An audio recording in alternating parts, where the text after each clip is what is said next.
Salut, je te fais cette petite vidéo pour te parler des voyages et surtout te rappeler l'importance de te retrouver tout seul parfois, voire le plus souvent possible. Parce qu'au final, la plus belle relation et la relation la plus importante, c'est celle que tu vas entretenir avec toi-même. Moi, ça fait plus ou moins 10 ans maintenant que je voyage seule et donc j'ai vraiment envie de te partager quelques clés, quelques petits trucs que tu peux mettre en place pour le faire parce que franchement, c'est juste extraordinaire et il y a plein de bénéfices, d'avantages et puis ça coûte pas si cher que ça.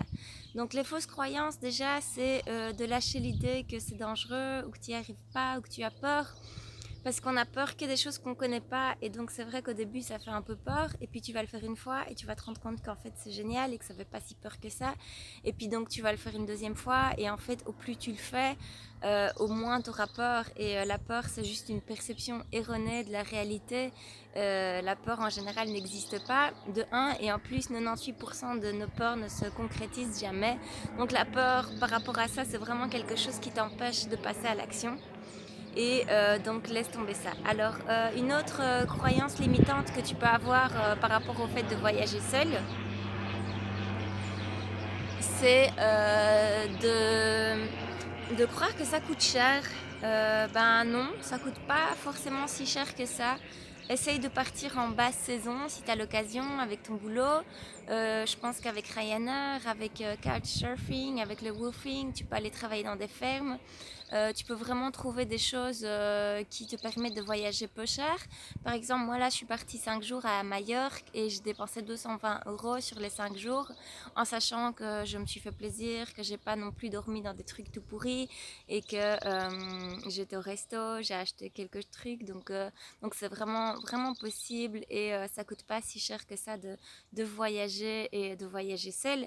Alors une autre croyance limitante que tu pourrais avoir, c'est de te dire oui mais j'ai trop de boulot et avec les enfants c'est pas possible. Je pense que c'est possible, si tu en as envie c'est possible, alors t'es peut-être pas obligé de t'absenter 5 jours. Déjà 2 jours, il y a plein de retraites qui sont organisées. Regarde dans ton entourage, tu peux aller dans une abbaye, tu peux vraiment prendre un chalet dans les bois, te retirer dans la nature, tu peux vraiment faire ça et même passer qu'une nuit au départ.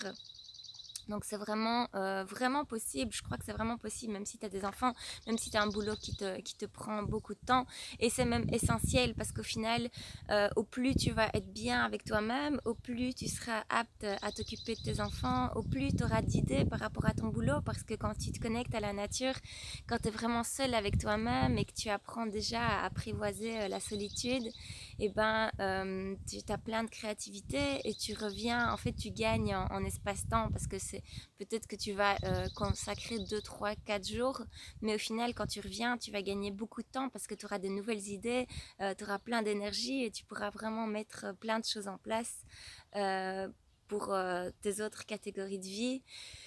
Et puis, comme je te l'ai dit, je pense que la plus belle et la chose la plus importante au monde, c'est vraiment d'être bien avec soi-même et d'être heureux et d'arriver à apprivoiser la relation que tu entretiens avec toi.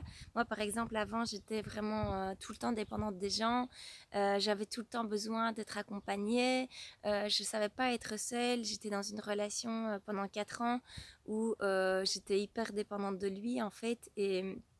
Et puis le jour où il m'a quitté, ça a été le plus beau et le plus dur jour de ma vie parce que ça a été très très dur de m'en remettre vu que j'étais complètement accro à lui et en même temps ça m'a appris à vraiment commencer à me construire toute seule et à plus être dans la dépendance. Donc maintenant j'ai plus besoin des autres, j'ai envie d'être avec eux mais j'ai plus besoin, et ça c'est vraiment quelque chose que je pense que le voyage seul peut t'apporter, c'est d'être de moins en moins dans la dépendance par rapport à quelqu'un. Je pense qu'il n'y a rien de moins sexy que ça, c'est de sentir quelqu'un qui a besoin de toi pour vivre et de sentir quelqu'un qui est accro à toi.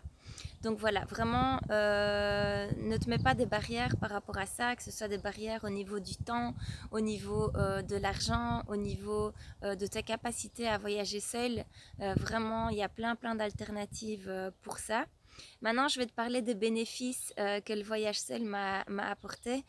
Donc déjà, le bénéfice d'apprivoiser la relation avec moi et en fait, je m'obligeais. Donc, je m'obligeais à partir j'ai un côté très impulsif et ça c'est vraiment une clé que j'ai envie de te partager.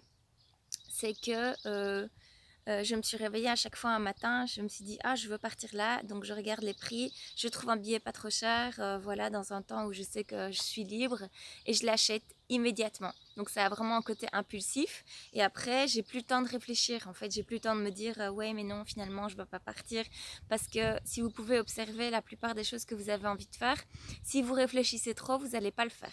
Après je dis pas qu'il faut pas réfléchir du tout et mon impulsivité a fait que j'ai déjà investi aussi de l'argent que j'ai perdu et c'est ok parce que j'ai aussi gagné beaucoup de choses grâce à cette qualité que j'ai et voilà, à ce fait que je m'engage quoi, je m'engage et donc je peux pas revenir en arrière.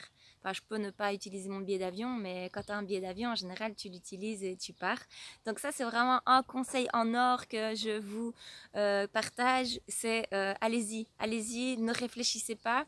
Si vous sentez que vous avez la lumière dans le cœur, le truc dans le ventre qui vous dit ah j'ai envie de faire ça, allez-y, allez-y, achetez un billet de train, un billet d'avion, réservez quelque chose et ça vous permet de vous engager, de bloquer dans votre agenda, de planifier et donc ça permet que ça se concrétise et que ça devienne réel.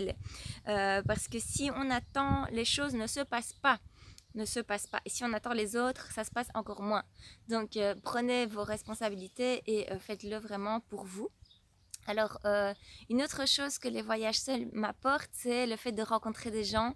Après, je fais beaucoup de stop parce que c'est un bon moyen de voyager déjà et de rencontrer des personnes. Et j'ai toujours eu des expériences géniales en stop parce que aussi je sais que c'est mon énergie qui détermine et que je fais pas du stop n'importe où, n'importe quand, en plein milieu de la nuit. Voilà, donc je le sens. Il y a déjà 2 fois où je suis pas montée dans la voiture parce que je le sens pas. Donc faites attention par rapport à ça et c'est toujours votre certitude de toute façon qui primera.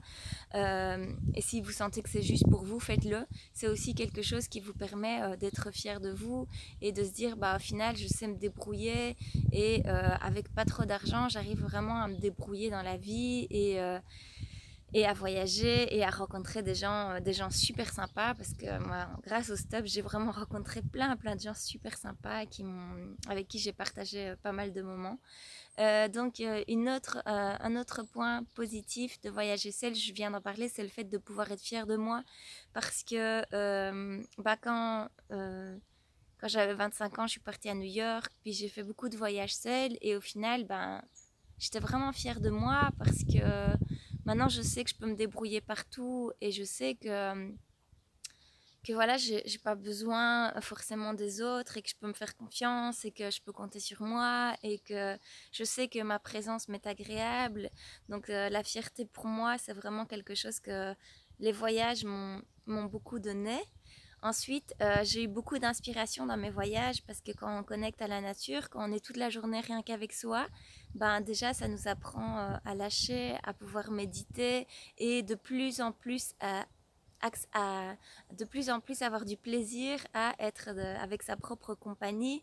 Et donc voilà, après, si vous avez des enfants, si vous êtes marié, si vous avez un boulot, etc., vous pouvez aussi partir en vacances avec eux et vous dire, ok, pendant une journée, de 9h à 17h par exemple, chérie, est-ce que tu sais garder les enfants? Moi, je pars, je vais faire du stop, je vais randonner, je vais marcher dans la nature, je vais méditer. Et faites-le parce que vraiment, vous allez revenir hyper bien, hyper épanoui et du coup, vous serez encore plus ouverte pour vous occuper d'eux. Et donc c'est vraiment très important. Puis vous pouvez échanger les rôles, je pense. Il y a toujours moyen. Donc voilà, n'hésitez pas, engagez-vous, voyagez seul. Enfin, vraiment, retrouvez-vous seul parfois dans votre vie. Essayez de planifier tous les 3-4 mois dans l'année, au moins une journée où vous êtes entièrement seul avec vous-même, si possible dans la nature, parce qu'il n'y a rien à faire, on est connecté à la nature et quand on est ici, en fait, moi je me sens jamais seule quand je suis dans la nature, je vis des émotions et des moments de partage qui sont vraiment très forts. Et donc voilà, engagez-vous, lâchez vos croyances limitantes, vous êtes capable, vous verrez, vous serez fiers de vous, vous serez inspirés, ça vous fait le plus grand bien. J'espère que cette petite vidéo vous a été utile et je vous souhaite une magnifique journée. À bientôt.